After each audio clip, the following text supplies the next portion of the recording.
L'intitulé de cette C3 est « Les chômeurs constituent-ils un groupe social ?» Pour bien répondre à la question, il faut d'abord la comprendre. Pour cela, il faut mettre en évidence 3 types de termes dans l'intitulé du sujet. Les premiers indiquent la nature du travail à faire. Ici, c'est « constitue-t-il » le point d'interrogation. On a donc affaire à une question qui va donner lieu à un débat.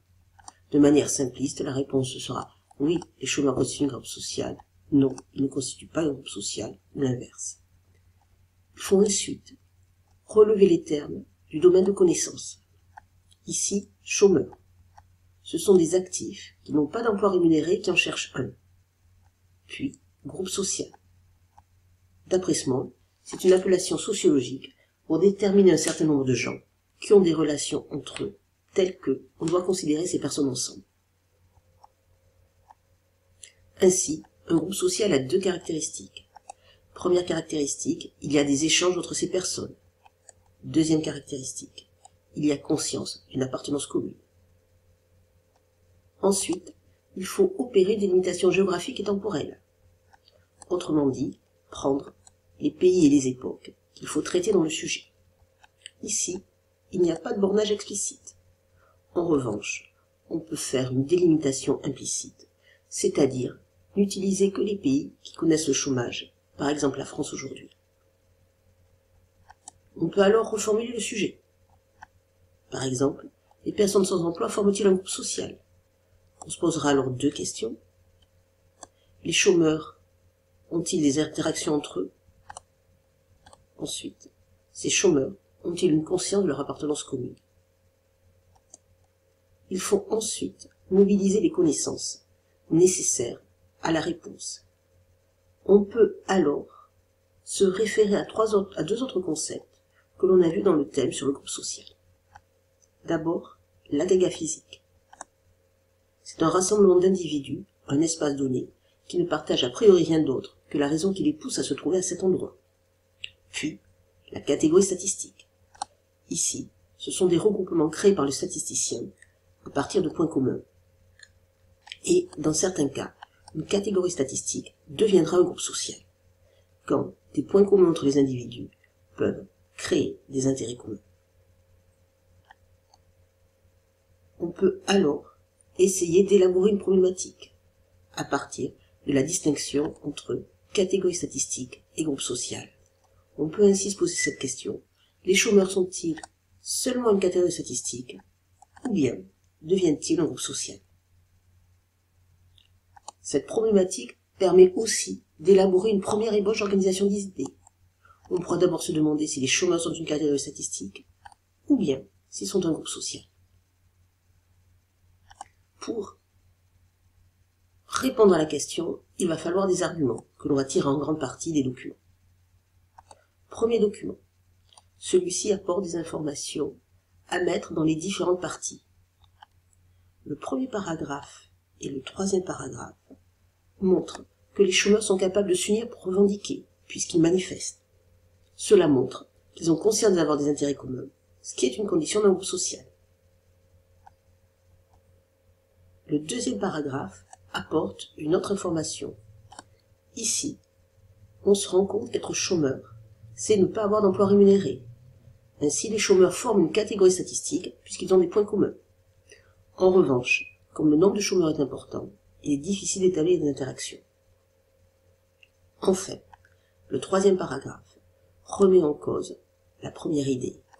Certes, les chômeurs se mobilisent, mais cette mobilisation est faible. Dans la réalité, les chômeurs n'ont donc pas conscience d'appartenir à un même groupe. 2e document. Ici, des informations autres vont être apportées. Dernier paragraphe. On remarque que les chômeurs sont un groupe statistique puisqu'ils ont des points communs. Mais ils ne forment pas réellement un groupe social puisqu'ils ne voient pas leurs points communs et ne veulent pas les défendre.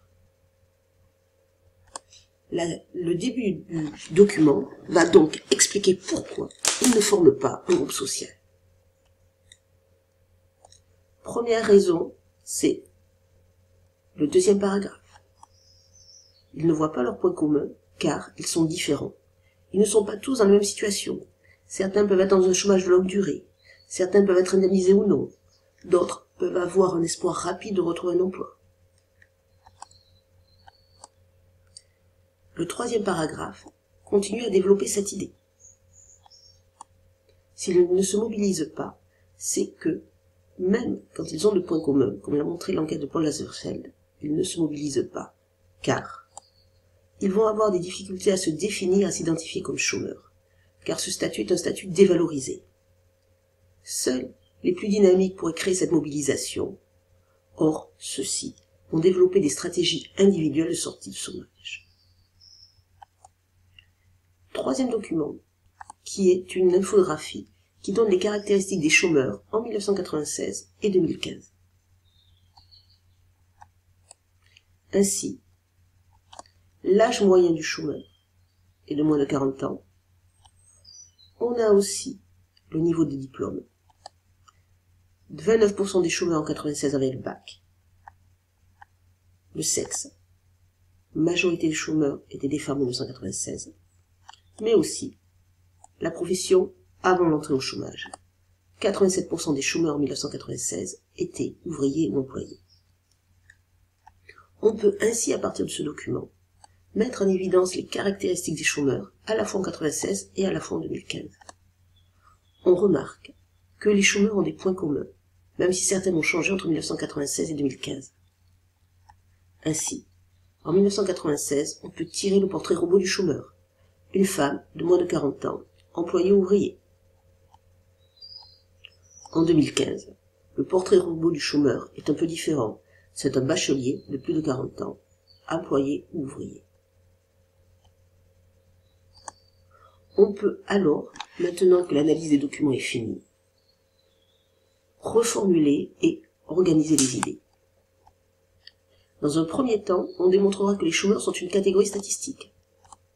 En effet, ils ont une caractéristique commune. Ils n'ont pas d'emploi rémunéré et en cherchent un, comme le montrait le document 1 et 2. Mais aussi, ils ont des critères communs. C'est ce que l'on voyait dans le document 3, même si ces critères sont différents en 1996 et 2015. Ensuite, on se posera la question de savoir si c'est un groupe social. Est-ce que les chômeurs prennent conscience réellement de leurs points communs? On verra qu'il y a des tentatives de mobilisation, c'est le document 1, mais qu'elles échouent. Ce que l'on voit dans nos documents 1 et 2, et on en donnera les raisons. C'est les caractéristiques mêmes du chômage. Il faut ensuite élaborer une introduction et une conclusion. En introduction, il faut d'abord montrer l'intérêt du sujet.